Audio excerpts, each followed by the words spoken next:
It is another late night. I know.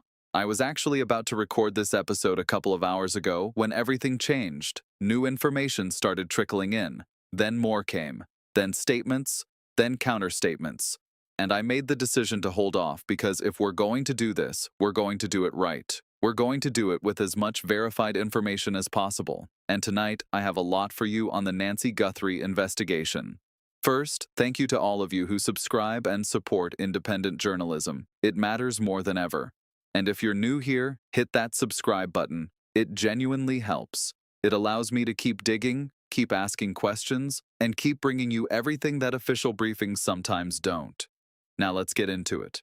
2 weeks. It has now been 2 weeks since 84-year-old Nancy Guthrie was taken from her home. 2 weeks since surveillance footage showed a shadowy figure at her door. 2 weeks of silence from whoever is responsible. And tonight, her daughter Savannah posted another message. If you've been following this case, you know Savannah has been using Instagram as her direct line to whoever has her mother, or to anyone who knows something.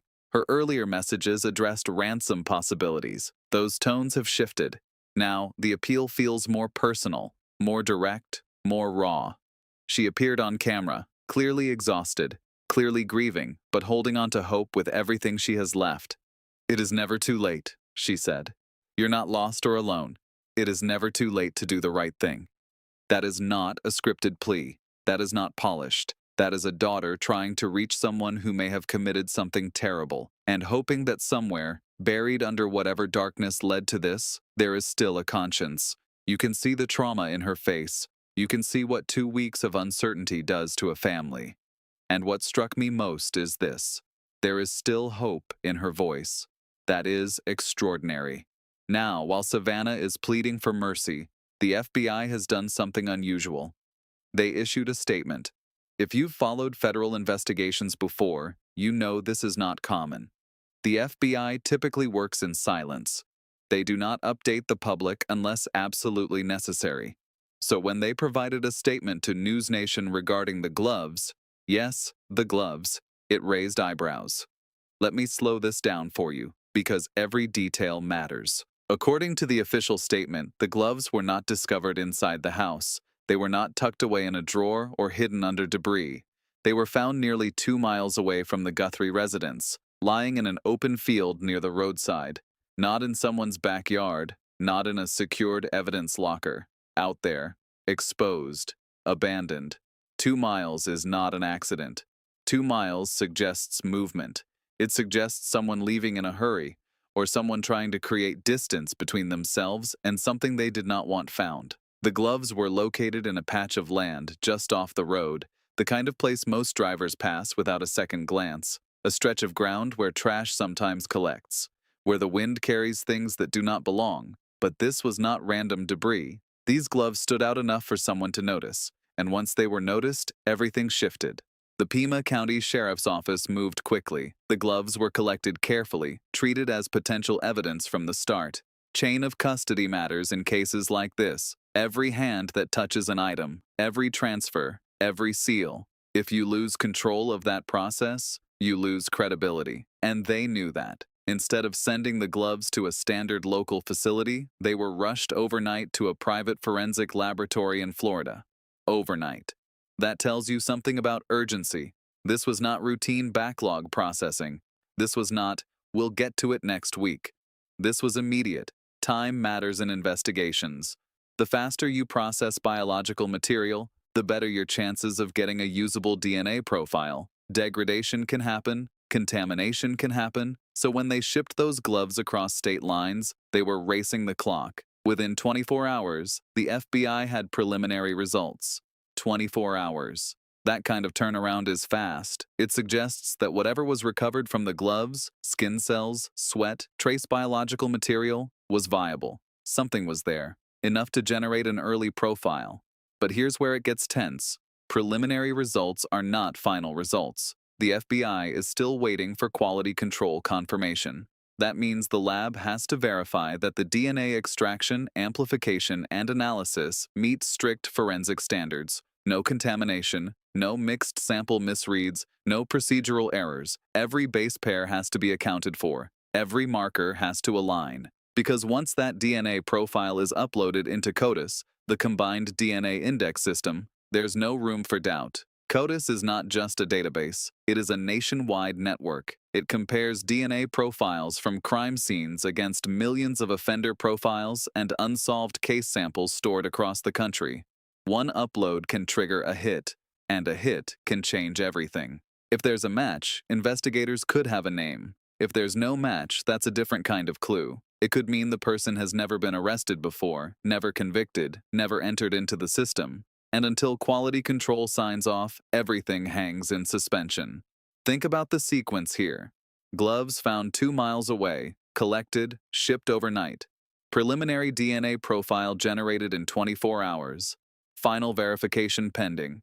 CODIS upload on standby. Each step feels like it is moving towards something, but that final step has not happened yet. It is like a key hovering just outside a lock, and there's another layer to this. Gloves are deliberate.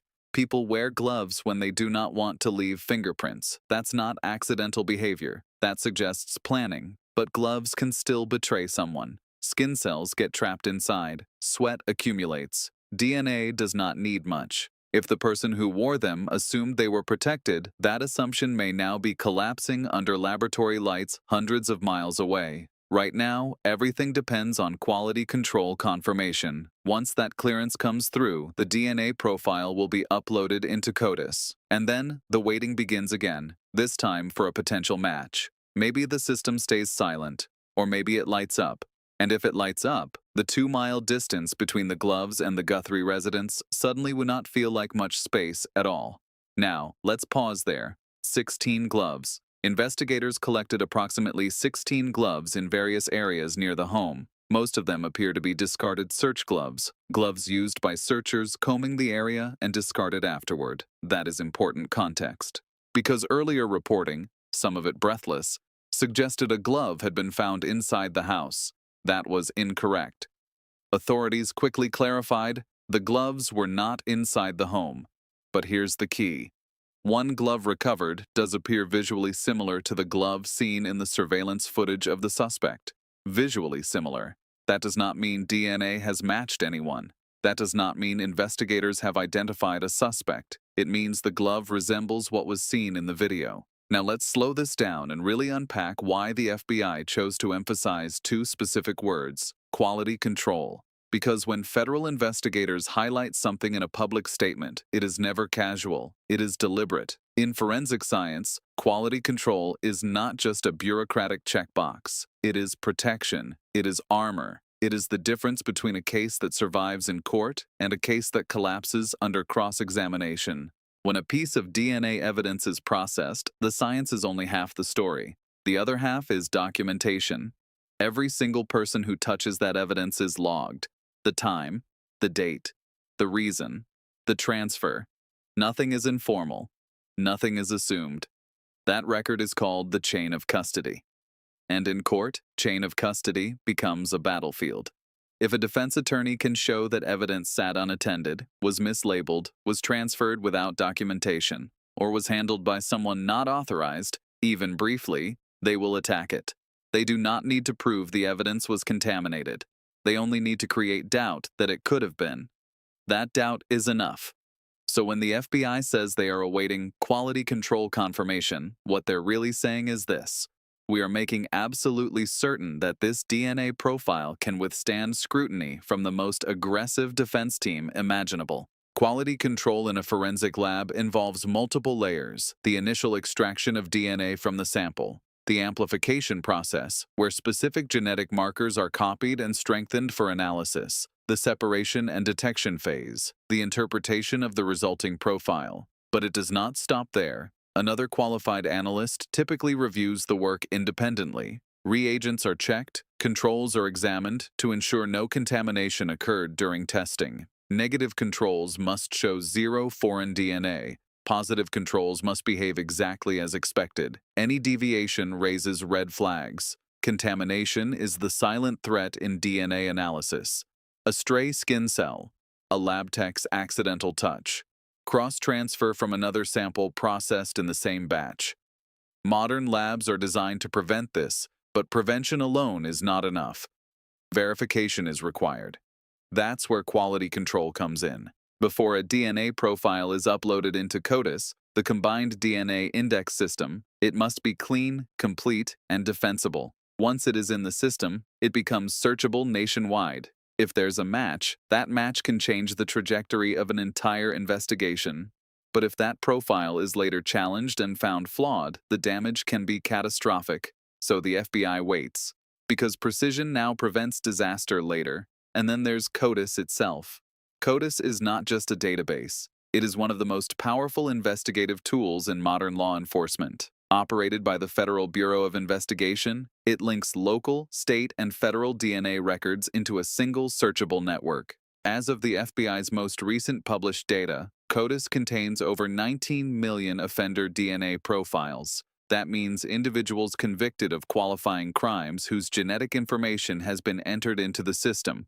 On top of that are millions more arrestee profiles, depending on state laws, and millions of forensic profiles collected from crime scenes where no suspect has yet been identified. That's a staggering volume of data, and it is not passive storage. CODIS constantly runs comparisons. When a new forensic profile is uploaded, it is automatically checked against existing offender profiles and other unsolved case profiles. If there's a match, known as an investigative hit, the system alerts the relevant agencies. Those hits have been transformative. According to FBI statistics, CODIS has generated more than 780,000 investigative hits and assisted in hundreds of thousands of investigations. Some of those hits linked suspects to crimes they were never questioned about. Others connected cases across state lines that investigators did not even know were related.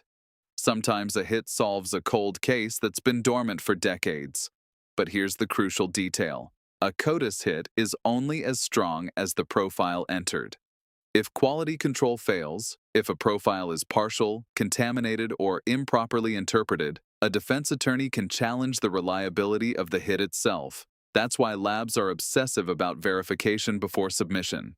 They know that once that profile enters CODIS, it becomes part of a legal chain that may end in a courtroom, and courtrooms are unforgiving. So when the FBI publicly mentions quality control, they are signaling confidence, but controlled confidence. They are telling you the science moved quickly. They are telling you preliminary results exist, but they are also telling you that speed will not override procedure, because once that DNA profile is officially uploaded, the system will do what it always does. It will search against millions of known offenders, against millions of arrestees, against countless forensic samples from unsolved crimes. And if there is a match, somewhere in that massive web of genetic identifiers, the silence will break. If there isn't, that silence becomes its own kind of message. Either way, the emphasis on quality control tells you this is not guesswork. It is measured, it is calculated. It is being built to survive challenge. Because in the end, DNA evidence is not powerful because it exists. It is powerful because it holds up. But here's something people often misunderstand. If the person responsible has never been arrested, never had their DNA collected, and has never opted into a genealogy database that law enforcement can legally access, there may be no match. Remember the Idaho murders? Investigators ultimately identified the suspect through investigative genetic genealogy before making an arrest in the case involving Brian Kohberger. That process was painstaking and complex. So uploading DNA to CODIS is a powerful tool, but it is not magic. Now, there is another question everyone is asking. Was the DNA from the glove compared to the unknown male DNA found inside Nancy's home? Authorities have not said. But let's think logically. There is no scenario where investigators would not compare those samples internally before even thinking about external databases. If there was unknown DNA inside the home and unknown DNA on a glove found nearby, that comparison would be immediate. If those profiles match each other, that would be a significant development. But again, no official confirmation. Now let's address something that has stirred debate: the sheer number of gloves found. 16 gloves in the area. Former prosecutor Matt Murphy made a point that is worth considering. Gloves are everywhere. Construction workers, landscapers, mechanics, search volunteers. Gloves fall out of trucks, get discarded, blow across highways. And when you conduct a large-scale search operation, investigators themselves wear gloves, often multiple pairs, and sometimes discard them in the field. Former FBI agent Jennifer Coffindaffer even shared images showing investigators with gloves tucked into their back pockets during searches. So yes, gloves can be evidence, but they can also be noise. And in criminal investigations, separating signal from noise is one of the hardest parts. Now, let's talk about another development. NBC reported that sources familiar with the investigation say authorities are leaning away from several individuals previously scrutinized, including the man whose home was searched during the SWAT activity Friday night. That Friday night raid kept everyone awake. A silver Range Rover was towed from a Culver's restaurant parking lot. Individuals were detained. A home roughly 2 miles from Nancy's residence was searched, but no arrests were made.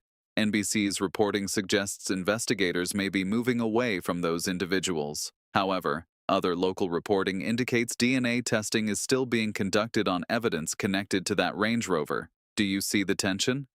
One outlet says investigators are leaning away. Another says evidence testing continues. This is what happens in active investigations. Information shifts.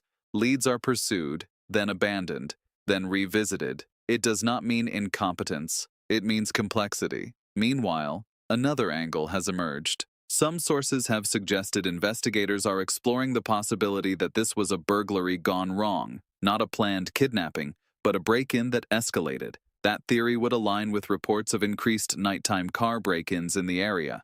It would align with the absence, so far, of ransom communication. It would align with what some experts reviewing the doorbell footage described as behavior not consistent with a highly organized abduction. But again, that is a theory. No official statement has confirmed motive. And here is what we know for certain. Nancy Guthrie is still missing. 2 weeks. Her daughter is still pleading. And investigators are still working. Let's talk about something else that often gets overlooked in cases like this: community impact. When a violent crime or abduction occurs in a neighborhood, it shatters the illusion of safety. Residents begin scanning every car that drives by. Every stranger feels suspicious. Every noise at night feels amplified. In Nancy's neighborhood, people are understandably anxious. They want answers. They want reassurance. But law enforcement cannot always provide details without jeopardizing the investigation. And that gap between public fear and investigative silence is where speculation thrives. As journalists, that is where we must be careful. We can question, we can analyze, we can demand clarity, but we cannot fill silence with fiction. Right now, what we are watching is the slow, methodical grind of forensic investigation. Evidence collected, evidence tested, DNA processed, profiles uploaded, interviews conducted, digital trails examined, vehicles searched, phones analyzed. This is not television. There is no dramatic confession in hour 2. There is no commercial break revelation. It is painstaking, and it is often frustrating. But here is something important. Multiple sources have indicated there is a belief Nancy may still be alive. That belief alone shapes investigative strategy. If there is a chance she is alive, time is critical, but so is caution. You cannot rush and risk losing leverage or tipping off a suspect. Savannah's message tonight felt like a bridge, a final appeal to conscience. It is never too late. Those words suggest hope, and hope matters. Let me leave you with this thought. Cases like this often feel chaotic from the outside. Contradictory reports, leaks, reversals, anonymous sources, DNA databases, raids with no arrests. But inside that chaos is structure. The FBI does not issue statements lightly. DNA does not get uploaded casually. SWAT teams do not mobilize without reason. Vehicles are not towed without probable cause. Every move has purpose, even if we cannot yet see the full picture. And until Nancy is found, this story is not over. We will continue to follow the forensic developments. We will continue to scrutinize official statements. We will continue to support her family, and we will continue to ask the hard questions, because somewhere in all of this, in a glove, in a database, in a vehicle, in a tip, there is an answer. 2 weeks. Still hope. Still searching. And we are not looking away. I'll be back tomorrow with any new developments. Stay safe. Stay sharp. And thank you for being here.